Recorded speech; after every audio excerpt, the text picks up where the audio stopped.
Waspada. Dua janji Cak Imin dan Prabowo ini direspon oleh masyarakat sebagai pembohongan publik.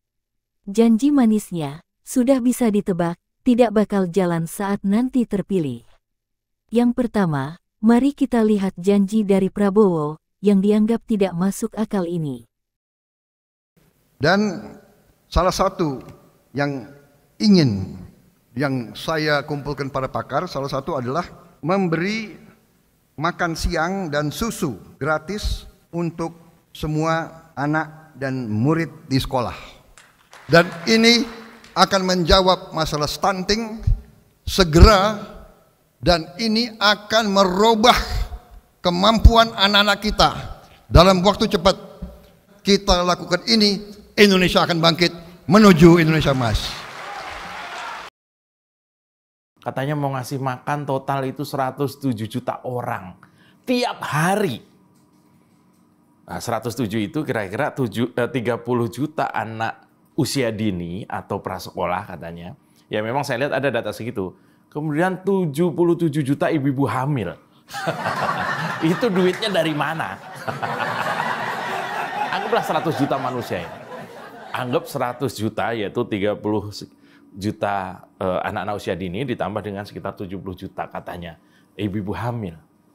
Ya. Apalagi kalau usia dini dan ibu hamil kan nggak mungkin makan nasi perak. Minimal bergizi. Dan makanan bergizi itu ada harganya. Taruhlah makan sekali itu kira-kira berapa ya? 10.000 rupiah mungkin ya. 3 kali makan tuh 30.000 rupiah. Tinggal ngali tuh. 100 juta orang dikali dengan 30.000 rupiah misalnya. Itu jumlahnya berapa? 3.000 triliun kalau nggak salah. Itu jumlah APBN. Dan cuma buat makan gratis doang.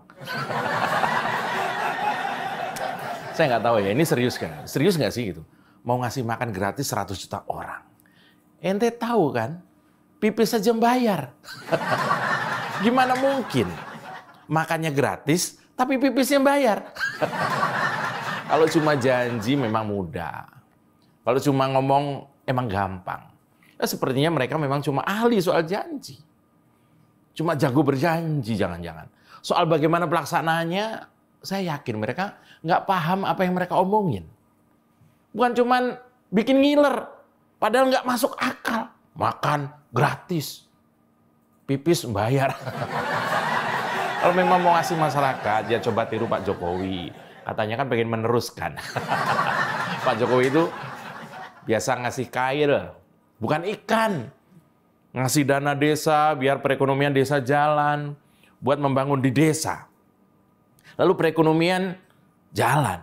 Orang desa ini kerja karena ada dana desa tadi. Keluarganya makan dari hasil itu. Jauh lebih terhormat.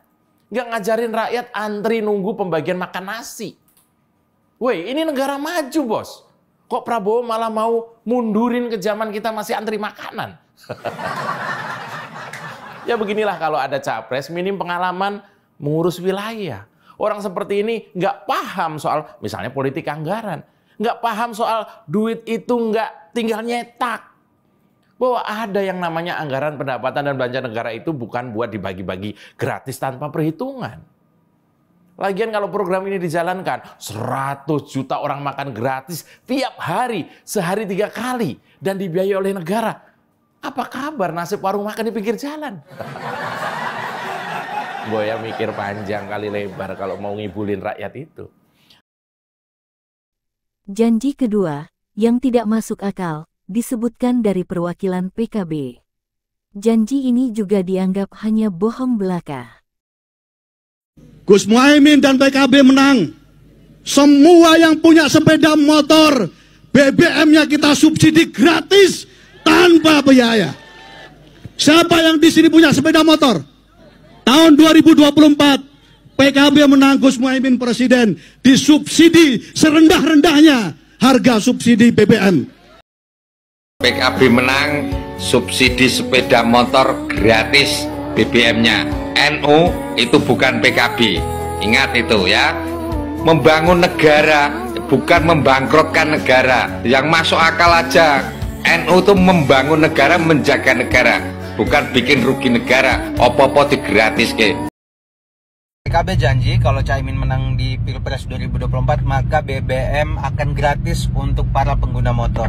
Boleh saya sepakat, sangat sepakat bahwasanya subsidi BBM itu harus ditingkatkan lagi untuk para pengendara motor. Tapi tidak dengan kata gratis juga, dan memang harus dikaji secara mendalam. Mau jadi presiden ataupun wakil presiden Indonesia itu harus punya visi misi yang jelas. Ini baru berkoalisi, baru ditetapkan jadi cawapres, udah umbar-umbar janji tanpa ada penyampaian visi misi yang jelas, apa yang mau diperjuangkan, apa yang mau dicapai, bagaimana caranya, strateginya apa. Masa mau subsidi BBM menggunakan utang luar negeri, kan sama aja tutup lubang gali lubang gitu loh.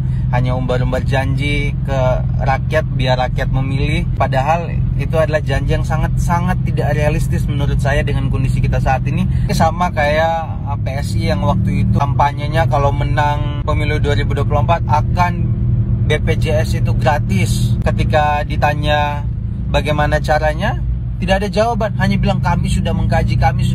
Begitupun dengan jawaban PKB.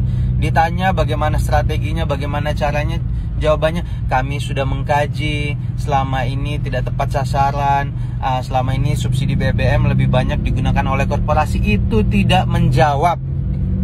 Jadi tolong elit-elit PKB jangan mengumbar janji, jangan bodoh-bodohi rakyat. Janji itu boleh janji, tapi yang realistis, yang sekiranya itu tuh bisa terpenuhi. Jadi tolong, timnya baru terbentuk kan, belum nyampe 1 minggu, kalian kaji dulu, tentukan dulu apa yang mau diperjuangkan, visi misinya apa, bagaimana caranya, baru sampaikan ke publik.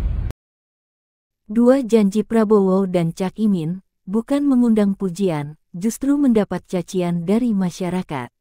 Masyarakat meminta Prabowo dan Cak Imin lebih cerdas lagi dalam membuat program kerja ke depan. Tentunya harus ditujukan untuk kemajuan negara dan masyarakat, bukan malah membuat negara bangkrut. Masyarakat kini sudah cerdas, tidak lagi mudah tertipu dengan janji manis kontestan pemilu yang gak masuk akal. Masyarakat ingin pemimpin negara berpikir secara realistis, dan tentunya yang berpihak kepada rakyat.